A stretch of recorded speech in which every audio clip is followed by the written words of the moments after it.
Odysseus took 10 years to get home, and he got a movie about it. The 7 trips on this list went worse. Number 7. Theseus.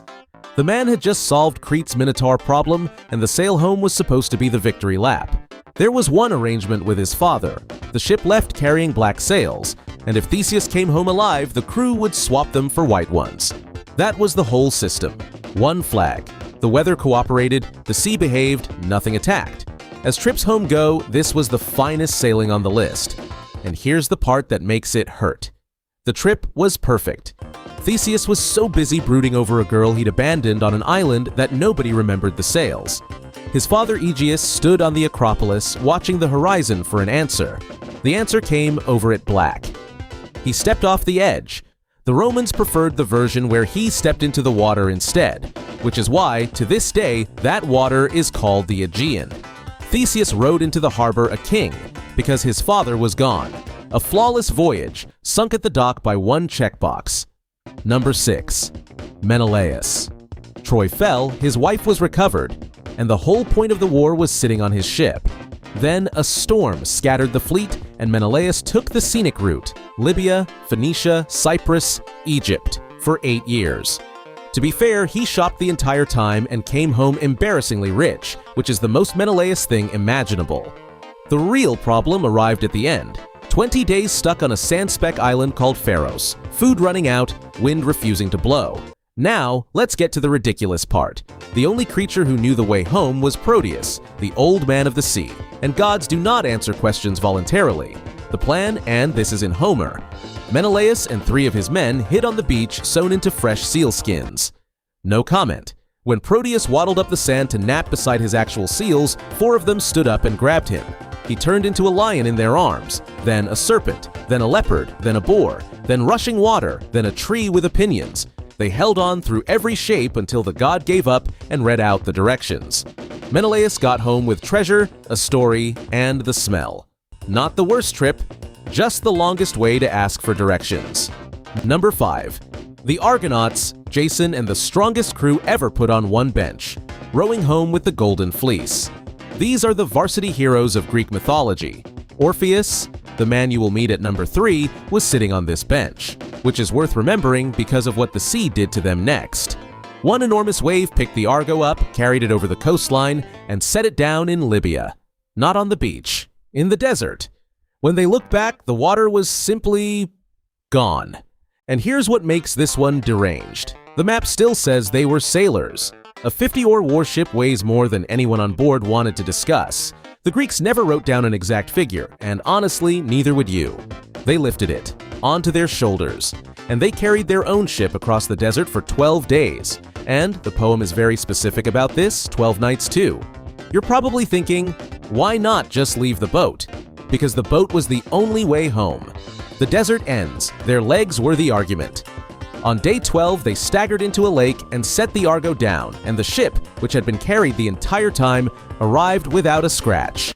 Lovely trip, said the boat. The only voyage in history where the ship rode the sailors. Number 4. Before you meet anybody in this one, look at a map. The strait between Europe and Asia, the neck of water every empire has fought over. The Greeks called it the Hellespont, Helle's Sea. Helle was a little girl, the water is her tombstone. Here's the flight plan. 2 royal children about to be sacrificed thanks to a scheming stepmother get an extraction at the last second. A golden ram sent flying in over the altar. Both kids climb on. It takes off east over open water, no landing until safety. The reason this one is worse than it sounds is that every map you have ever seen agrees about what happened next. Somewhere over that strait, Hela's grip failed. Apollodorus writes it in 4 words. She slipped into the deep. Her brother made it to the far shore. The ram became the Golden Fleece. Yes, the same fleece the last crew hauled through a desert. Greek mythology recycles its tragedies. She fell off the ride home and the sea kept her name. Number 3. Orpheus. Every other trip on this list crossed a sea. This one was a corridor and a flight of stairs. His wife Eurydice died young. Snakebite, on grass, on an ordinary day. So Orpheus walked into the underworld with a lyre and played grief so well that death itself stopped to listen. Hades agreed to a refund, the only one on record. One rule.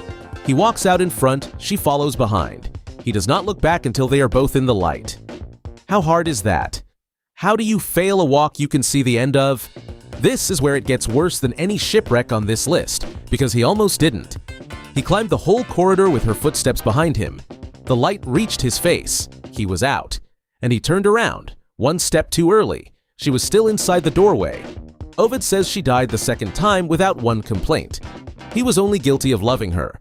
She said farewell, and the dark took her back. He tried to walk down again. The ferryman would not take him twice. The gods had issued exactly one refund and considered the account closed. The shortest trip home ever attempted. He lost her at the doormat. Number 2. Ajax the Lesser. Understand the standard here. The sea spent this entire list trying to kill people, and it succeeded on the quiet ones. Ajax was not quiet. Athena already had a grievance with him from the sack of Troy, a grievance he had thoroughly earned. So on the way home, she borrowed one of Zeus's thunderbolts and put it through his ship. Total loss. Whole crews were going under around him, and Ajax swam. Through a night storm, through wreckage, all the way to a rock, and hauled himself up, coughing and alive. The sea had genuinely let him go. Now comes the terrifying part. The storm was over. He was safe when he said it. Standing on that rock, dripping, he announced to the open sky, "I am saved in spite of the gods." Poseidon heard it. Poseidon hadn't even been involved. He surfaced, considered the rock, and split it down the middle with one stroke of the trident. Ajax went into the sea holding the half he'd been standing on, and this time, it kept him. A sea goddess buried him on an island later, which is more courtesy than he ever showed anyone. The grim comedy is who did the paperwork. Athena and Poseidon agree on almost nothing. She once beat him in an open competition for a whole city, and he flooded a plain about it. But on the subject of Ajax, the two of them worked like colleagues. Her storm, his trident. If the gods kept incident reports, this one would read in full, "Subject survived the assigned storm. Subject then spoke. Case closed." And consider what the rock meant. A rock in open water is the sea's one courtesy to the shipwrecked. It is the ocean saying, "Fine, hold this." Poseidon didn't merely execute a swimmer, he repossessed the furniture. Half the rock stayed standing, by the way. In the old stories, it's still out there. A broken tooth in the water, marking where the safe half used to be. The lesson posted itself, and every sailor who passed that split rock afterward understood it perfectly, without one word of explanation. He survived the worst storm on this list and drowned in one sentence. Number 1. Here is an old man on a cliff, tending a fire in the dark. In a storm, a light on the coast means one thing to a sailor: harbor, safety, home. His name is Nauplius, and the light is a lie. His son was Palamedes, the cleverest Greek at Troy, the one who saw through Odysseus. So Odysseus framed him for treason, and the army stoned Palamedes to death. Nauplius sailed to Troy and asked the kings for justice. They sent him away. He went home to Euboea, to the cliffs above the sea every one of those kings would eventually sail past. And he waited out the entire war. Now we get to the thing that makes this the worst trip home ever taken. It was aimed. The Victory Fleet came up the coast at night in a storm, hundreds of ships looking for shelter, and on the headland of Cape Caphareus there burned one warm, steady, welcoming light. They turned toward it. All of them. What was waiting there was rock. The Greeks lost so many ships on that cape that they renamed it Xylophagus, the Wood Eater. You can sail past it today. The cliff is real, the name stuck, and the sea under it is still famous for eating boats. And you're probably thinking, just sail around the light?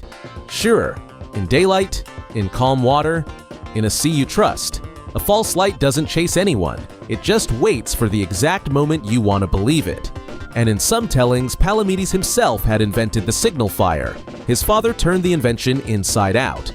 And for the captains who slipped past the rocks, Nauplius had prepared a second weapon years earlier. He had toured Greece during the war, introducing the king's lonely wives to alternatives. Clytemnestra was one of them. Agamemnon got home safe and sound. Ask his bathtub how the arrival went. Every other trip on this list went wrong. This one was aimed at them. The sea drowned sailors. Only a person aims them. 7 trips. Look at what actually ended them. A flag, a grip, a glance, a sentence, a light in the wrong place. The Greeks drew monsters on every edge of the map, and not one monster appears on this list.